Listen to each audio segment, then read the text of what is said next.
like a good place to start because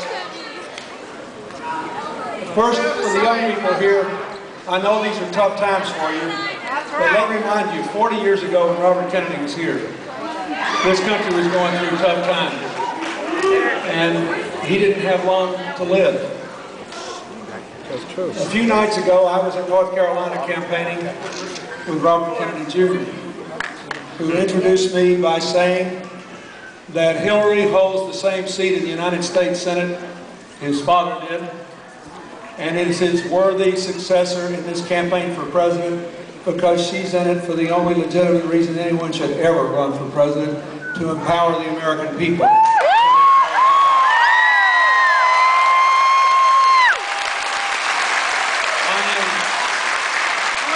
profoundly grateful that he and his two most politically active sisters, Kathleen Kennedy Townsend, the former Lieutenant Governor of Maryland, and Carrie Kennedy, who's an international human rights activist, are both helping Hillary.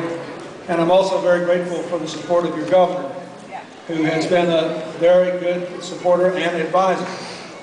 This campaign is fascinating, isn't it? Aren't you glad Oregon's vote counted?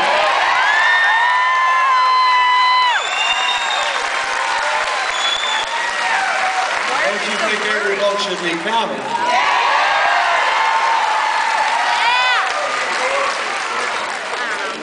Both these candidates are truly historic, and in fairness, Senator McCain in his own way is a historic candidate. Now, let me finish. Hillary doesn't think he should be elected president because she disagrees with him on the economy and on the war. But, you know, he gave about everything he could give to this country without being killed for it. So we owe him our respect. And so you can say you've got these three immensely impressive historic candidates, but the real issue is who will give you the best future? And I believe the answer to that question is Hillary.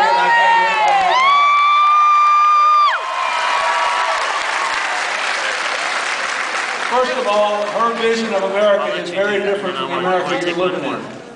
She believes this country works best when it's sort of like we are tonight. Here we are, across all the lines that divide us. Race, age, gender, religion. We got people old, young, and in between, and some of us who wish we were still in between. This country works best when it's a country of shared prosperity based on shared opportunities and shared responsibilities, and we're a long way from that today.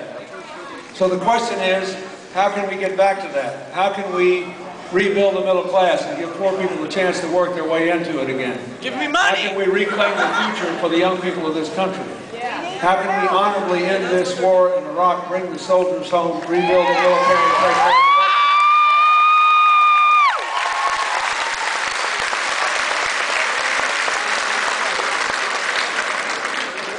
My daughter got me in some trouble the other day. You know, she's become our family's best campaigner. But in Indiana, she was asked, do you think your mother will be a better president than your father? And she said, well, of course I do. Nothing in life is more enjoyable than making fun of a politician. So I have been unmercifully ribbed about this. And the first time I was asked, I sort of gave an offhand remark. I said, well, did you ever see a family where the women didn't stick together? I mean, that's a big argument for electing Hillary, you know. Just think of it, 160 million Americans all rushing in the same direction. We'd be irresistible. But then I gave a serious answer. For this time in our history, I agree with my daughter. I would be here if we had never been married. I think she's the best candidate for president in this election or any election in a very, very long time. And I want to tell you why. First of all, let's look at the condition of the economy. All the headlines are about, are we going into a recession? But the truth is, most Americans have been in a recession for quite some time now. And I think it's worth just looking at the numbers so that you know you're not alone here. This is all over the country. We have an economic crisis occasioned by four big problems.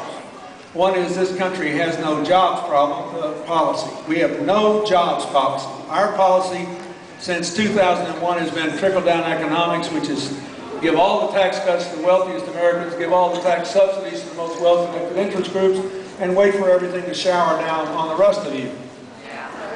Well, the government has done a brilliant job with the first part, but the second part didn't materialize. This is why you think you're in a recession. 90% of the benefits of this decade have gone to the top 10% of earners. Over 40% to the top 1%. A big chunk of that to the top 1/10 of 1%. While the cost of health care has doubled, the cost of college education has gone up 75%. Energy costs up $2,000 a family. This year alone, gasoline costs will go up $450 a family, and food between $250 and $300 a family, more if you have to feed more.